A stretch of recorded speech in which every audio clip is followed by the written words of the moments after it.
حمد و ثنا اللہ رب العالمین ہی کے لیے ہے۔ حمد و ثنا اللہ ہی کے لیے ہے جو بڑا بھی ہے اور بلند بھی ہے۔ اس نے اپنے بندوں کو سچائی اپنانے کا حکم دیا ہے، باتوں میں بھی اور کاموں میں بھی۔ میں گواہی دیتا ہوں کہ اللہ کے سوا کوئی الہ نہیں ہے، وہ واحد ہے، اس کا کوئی شریک نہیں ہے، وہی جلالت والا ہے، وہی کمال والا ہے، اس کا جلال بہت اعلیٰ اور بلند ہے، اس کے نام بہت پاکیزہ ہیں، اس کا مقام بہت بلند ہے، اس کی صفات بہت اعلیٰ ہیں۔ میں یہ بھی گواہی دیتا ہوں کہ محمد صلی اللہ علیہ وسلم اللہ کے بندے اور اللہ کے رسول ہیں، جن کو اللہ تبارک و تعالیٰ نے شاندار صفات اور شاندار اوصاف کے ساتھ مختص کیا ہے، آپ کو حکمت عطا فرمائی اور جامع الفاظ عطا فرمائے۔ اللہ کی رحمتیں، برکتیں اور سلامتی ہو آپ صلی اللہ علیہ وسلم پر، آپ صلی اللہ علیہ وسلم کے صحابہ کرام پر بھی، جو بہترین صحابہ اور بہترین آل تھے۔ اسی طرح قیامت تک، یوم المعاد تک ان کی پیروی کرنے والوں پر بھی یوں ہی سلامتیاں ہوں۔ اس کے بعد اے مومنوں، میں اپنے آپ کو اور آپ سب کو اللہ سے ڈرنے کی نصیحت کرتا ہوں۔ جو اللہ سے ڈرتا ہے، آخرت اس کی فکر ہوتی ہے، اور جس کی فکر آخرت سے وابستہ ہو جائے، اس کے دل کو اللہ بے نیاز کر دیتا ہے اور اس کے معاملات کو سمیٹ دیتا ہے۔ دنیا اس کے پاس چلتی چلی آتی ہے، چاہے یا نہ چاہے۔ جو اللہ سے ڈرتا ہے، اللہ اس کے لیے ہر مشکل سے نکلنے کا راستہ بنا دیتا ہے، اسے رزق وہاں سے دیتا ہے جہاں اس کا گمان بھی نہیں ہوتا۔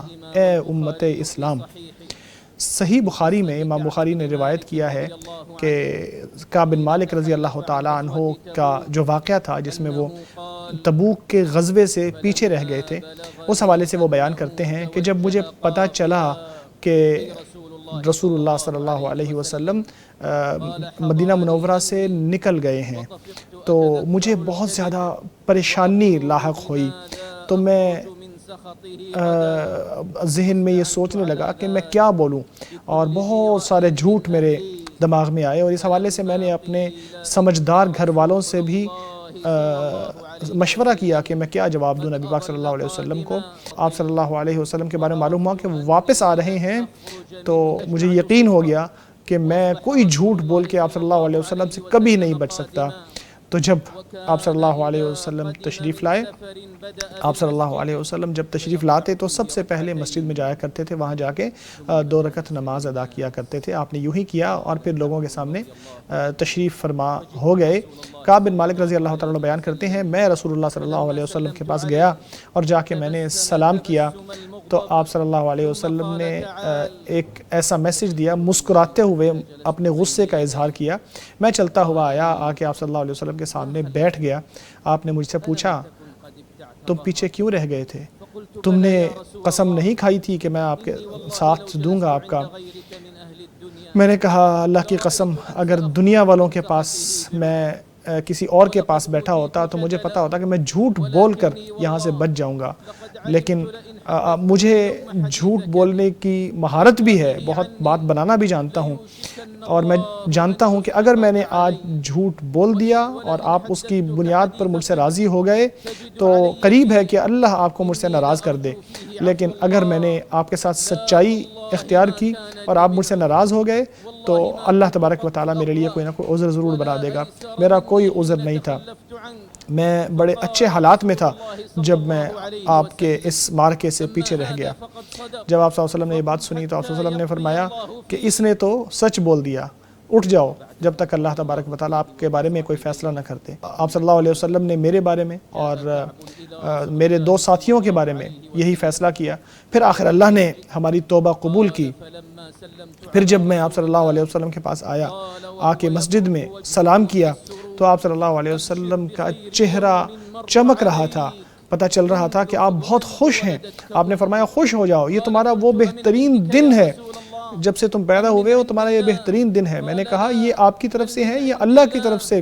انہوں نے کہا، یہ اللہ کی طرف سے ہے۔ رسول اللہ صلی اللہ علیہ وسلم جب خوش ہوتے تھے تو آپ کا چہرہ رونق سے بھر جاتا تھا، ایسے لگتا ہے جیسے چاند کا ایک ٹکڑا ہے۔ یہ دیکھ کر ہم آپ صلی اللہ علیہ وسلم کی خوشی کو پہچان لیتے تھے۔ جب میں آپ صلی اللہ علیہ وسلم کے سامنے بیٹھا ہوا تھا تو میں نے کہا، اے اللہ کے رسول، اللہ نے سچائی کے ذریعے مجھے نجات عطا فرمائی ہے۔ میری توبہ کا یہ حصہ ہے کہ جتنی دیر میں زندہ رہوں گا میں سچ ہی بولوں گا۔ اللہ کی قسم، جتنے مسلمان ہیں جب سے میں نے آپ صلی اللہ علیہ وسلم سے یہ والی بات کی ہے، میں نے کبھی نہیں دیکھا کہ کوئی شخص مجھ سے زیادہ سچا ہوگا۔ میں نے آپ صلی اللہ علیہ وسلم سے جب سے میں نے آپ سے یہ بات کی ہے، اس وقت سے آج تک میں نے کبھی کوئی جھوٹ نہیں بولا، اور میں امید رکھتا ہوں کہ ساری زندگی کبھی جھوٹ نہیں بولوں گا۔ اللہ تعالیٰ نے آیات نازل کی کہ اللہ نے توبہ قبول فرما لی، اور آگے جو آیات چلتی ہیں یہاں تک کہ اے لوگو جو ایمان لائے ہو، اللہ سے ڈرو اور سچے لوگوں کے ساتھ شامل ہو جاؤ۔ اللہ کی قسم، ہدایت اسلام کے بعد میرے دل میں اس نعمت سے بڑھ کر کوئی نعمت نہیں ہے کہ میں نے آپ صلی اللہ علیہ وسلم کے سامنے سچ بولا تھا۔ میں نے جھوٹ نہیں بولا تھا، کیونکہ اگر میں نے بولا ہوتا تو میں ویسے ہلاک ہو جاتا جیسے دوسرے منافق ہلاک ہوئے تھے۔ اللہ راضی ہو جائے کعب بن مالک رضی اللہ تعالیٰ عنہ سے، اور اسی طرح تمام صحابہ کرام سے۔ اللہ ہم سب کو جنت میں جمع کر دے جہاں اللہ تبارک و تعالیٰ کی نعمتیں موجود ہوں گی۔ اے مسلمانوں، سچائی مومن کا ہر معاملے میں شعار ہوتا ہے، اس کا اوڑھنا بچھونا ہوتا ہے، ہر کام میں، ہر بات میں اس کی شخصیت کا حصہ ہوتا ہے، اس کی جبلت کا حصہ ہوتا ہے، اس کی فطرت کا حصہ بن جاتا ہے، اس کا ایسا حصہ بن جاتا ہے کہ وہ اس سے الگ ہو ہی نہیں سکتا۔ وہ کبھی بغیر سوچے سمجھے کوئی بات کر ہی نہیں سکتا، کسی چیز کے بارے میں فیصلہ کر ہی نہیں سکتا، گمان کی بنیاد کے اوپر کوئی بات کر ہی نہیں سکتا، بلکہ وہ سچائی کا طالب ہوتا ہے، اس کو ڈھونڈتا رہتا ہے، تلاش کرتا رہتا ہے، سچ بولتا ہے، یہاں تک کہ اللہ کے ہاں سچوں میں لکھا جاتا ہے۔ یہ کتنا بڑا مقام ہے، کتنا بلند مقام ہے، جو کہ نبوت اور شہادت کے درمیان کا مرتبہ ہے۔ جو اللہ اور اس کے رسول کی اطاعت کرے وہ ان لوگوں کے ساتھ ہے جن پر اللہ نے انعام کیا، نبیوں کے ساتھ، صدیقین کے ساتھ، شہداء کے ساتھ، نیک لوگوں کے ساتھ۔ کیا شاندار ساتھ ہے اگر کسی کو یہ نصیب ہو جائے تو۔ صحیح مسلم کی روایت ہے کہ نبی اکرم صلی اللہ علیہ وسلم نے فرمایا، سچائی کو اختیار کرو، سچائی کو اختیار کرو، کیونکہ سچائی نیکی کی طرف لے جاتی ہے اور نیکی جنت کی طرف لے جاتی ہے۔ انسان سچ بولتا رہتا ہے اور سچ بولنے کی کوشش کرتا رہتا ہے، سچ بولنے کی کوشش کرتا رہتا ہے، یہاں تک کہ وہ اللہ کے ہاں سچا لکھ دیا جاتا ہے۔ کامیابی ہے اس شخص کے لیے جو اللہ کے ساتھ سچائی اختیار کر لے اور اللہ اس کو سچائی کا معاوضہ دے دے، اور کامیابی ہے اس شخص کے لیے جو سچے لوگوں کے راستے پر قائم ہو جائے، یہاں تک کہ اللہ تبارک و تعالیٰ کے پاس وہ پہنچ جائے۔ اللہ کا فرمان ہے، مومنوں میں ایسے لوگ بھی ہیں جنہوں نے اللہ کے ساتھ کیا گیا وعدہ سچ کر دکھایا، ان میں ایسے لوگ بھی ہیں جو اپنے وعدے کو پورا کر چکے ہیں، اور کچھ ایسے ہیں جو ابھی انتظار کر رہے ہیں، جنہوں نے کوئی تبدیلی نہیں کی اپنے ایمان میں۔ اللہ مجھے اور آپ کو قرآن کریم اور اس میں آنے والی آیات اور حکمتوں سے مستفید ہونے کی توفیق عطا فرمائے۔ میں اپنے لیے اور آپ کے لیے اللہ سے ہر گناہ اور غلطی کی معافی مانگتا ہوں، آپ بھی اسی سے معافی مانگو، یقیناً وہ معاف کرنے والا ہے۔ فرما رہے ہیں حمد و ثنا اللہ ہی کے لیے، حمد و ثنا اللہ رب العالمین ہی کے لیے ہے۔ وہ حق فرماتا ہے، وہ صحیح فیصلہ کرنے والا ہے۔ میں گواہی دیتا ہوں کہ اللہ رب العالمین کے سوا کوئی الہ نہیں ہے، وہ وحدہ لا شریک ہے، وہی الہ ہے، وہی بادشاہ ہے، وہی حق ہے، وہی واضح ہے۔ میں یہ بھی گواہی دیتا ہوں کہ ہمارے نبی محمد صلی اللہ علیہ وسلم اللہ کے بندے اور رسول ہیں، صادق اور امین ہیں۔ اللہ کی رحمتیں اور برکتیں ہوں آپ صلی اللہ علیہ وسلم پر، آپ صلی اللہ علیہ وسلم کے اہل بیت پر اور صحابہ کرام پر، جو پاکیزہ بھی تھے اور نیک بھی تھے۔ ان کی پیروی کرنے والوں پر بھی قیامت تک جو آئیں ان سب پر بھی بہت رحمتیں اور سلامتی ہوں۔ اے مسلمانوں، سچائی بہت اچھا اخلاق ہے جس کا ذکر اللہ تعالیٰ نے کرتے ہوئے اسے اپنے ساتھ منسوب کیا۔ فرمایا، اللہ سے بڑھ کر سچا اور کون ہو سکتا ہے؟ اللہ سے بڑھ کر اور سچی بات کون کر سکتا ہے؟ یہ ایسی شاندار صفات میں سے ہیں جو انبیاء علیہ السلام کے ساتھ منسوب کی گئی ہیں۔ فرمایا، یاد کرو کتاب میں ابراہیم علیہ السلام کو جو کہ سچے نبی تھے۔ اسی طرح فرمایا، یاد کرو اسماعیل علیہ السلام کو جو سچا وعدہ کرنے والے تھے اور جو رسول اور نبی تھے۔ جہاں تک ہمارے نبی محمد صلی اللہ علیہ وسلم کی بات ہے تو آپ صلی اللہ علیہ وسلم تو اپنی بعثت سے پہلے بھی صادق اور امین تھے، اور پھر سچائی کے ساتھ آئے، سچائی کی خبر دی اور سچائی کا حکم دیا۔ سب سے بہتر وعدہ کرنے والے، سب سے سچا وعدہ کرنے والے، اللہ نے آپ کو سچائی کے ساتھ ظاہری اور باطنی طور پر مزین کیا تھا۔ فرمایا کہ باطنی اور ظاہری طور پر اسی کی طرف بلائیں۔ فرمایا کہ کہیے، دعا کیجئے کہ اللہ مجھے داخل کیجئے، سچائی کی جگہ میں داخل کیجئے اور سچائی کے ساتھ مجھے نکالیے۔ اور مجھے ایک عطا فرمائیے اپنی طرف سے مددگار۔ اسی طرح اللہ کا فرمان ہے جو سچائی لے کے آیا اور جس نے اس کی بنیاد پر عمل کیا، یہی تقوی اختیار کرنے والے لوگ ہیں۔ اے اہل ایمان، سچائی ایمان اور عمل اور حال میں ایک بنیادی چیز ہے۔ اس کے ساتھ انسان کو اطمینان بھی نصیب ہوتا ہے اور اس کے ساتھ انسان کی مصیبتیں بھی دور ہوتی ہیں، دعائیں بھی قبول ہوتی ہیں۔ سچا شخص وہ ہے جس کو اللہ محفوظ رکھتا ہے۔ جو شخص جھوٹ بولنے والا ہے اس کو رسوا کر دیا جاتا ہے اور وہ ذلیل ہو جاتا ہے۔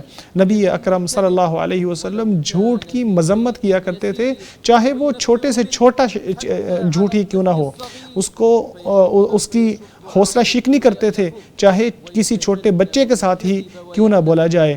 سچائی کو اختیار کرتے اور اس کی حوصلہ افزائی کرتے اور جھوٹ سے روکتے۔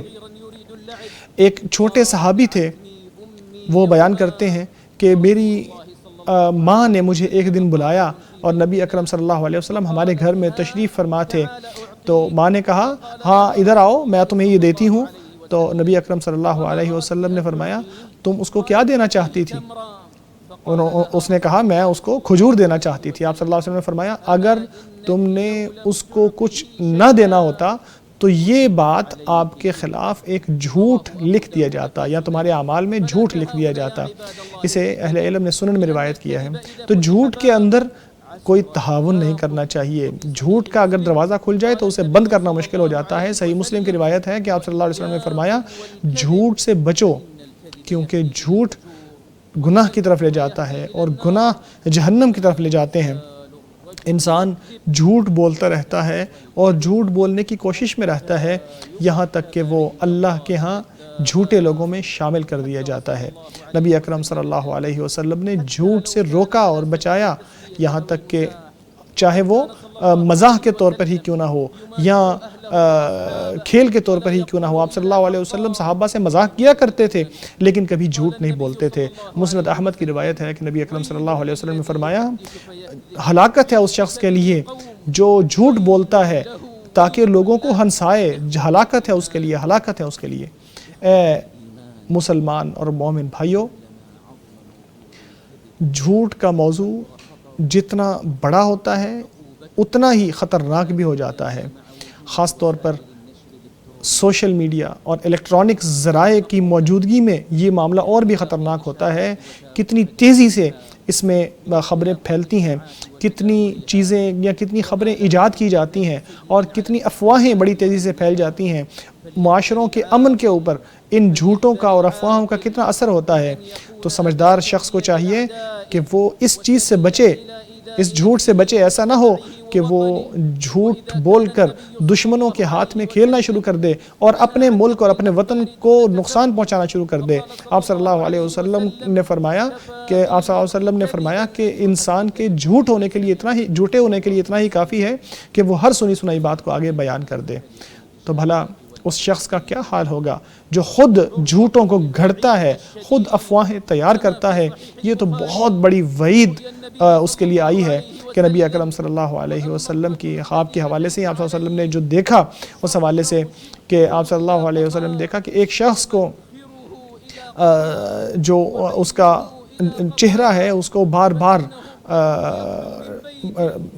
ختم کیا جا رہا تھا یا ہتھوڑی کے ذریعے مارا جا رہا تھا، اور اس کی آنکھوں میں بھی، اس کے ناک میں بھی، اس کے منہ پہ بھی۔ تو جبریل علیہ السلام نے بتایا کہ یہ وہ شخص ہے جو ایسا جھوٹ بولتا ہے جو ساری دنیا میں پھیل جاتا ہے۔ اللہ کا فرمان ہے قیامت کے دن تم دیکھو گے جن لوگوں نے اللہ کے بارے میں جھوٹ بولا ہوگا وہ ان کے چہرے سیاہ ہوں گے۔ آپ صلی اللہ علیہ وسلم کا فرمان ہے کہ جو میرے بارے میں جان بوجھ کر جھوٹ بولے وہ جہنم میں اپنا ٹھکانہ تلاش کر لے۔ سچائی کو ہی اپنا اوڑھنا اور بچھونا بناؤ اور اسی کے اوپر باطنی طور پر اور ظاہری طور پر قائم ہو جاؤ۔ اللہ آپ کو توفیق عطا فرمائے، آپ کے سارے معاملات درست فرمائے، اور یاد رکھو کہ سچائی اخلاص کا حصہ ہے۔ قیامت کے دن وہی کامیاب ہوگا جو سچائی اختیار کرنے والا ہوگا۔ اللہ کا فرمان ہے کہ آج وہ دن ہے جس دن سچے لوگوں کو ان کی سچائی فائدہ دے گی، یہی وہ دن ہے جس دن سچے لوگوں کو ان کی سچائی کام دے گی۔ ان کے لیے جنتیں ہیں جن کے نیچے نہریں بہتی ہوں گی، وہ ان میں ہمیشہ رہیں گے، اللہ ان سے راضی ہوگا اور وہ ان سے راضی ہوئے۔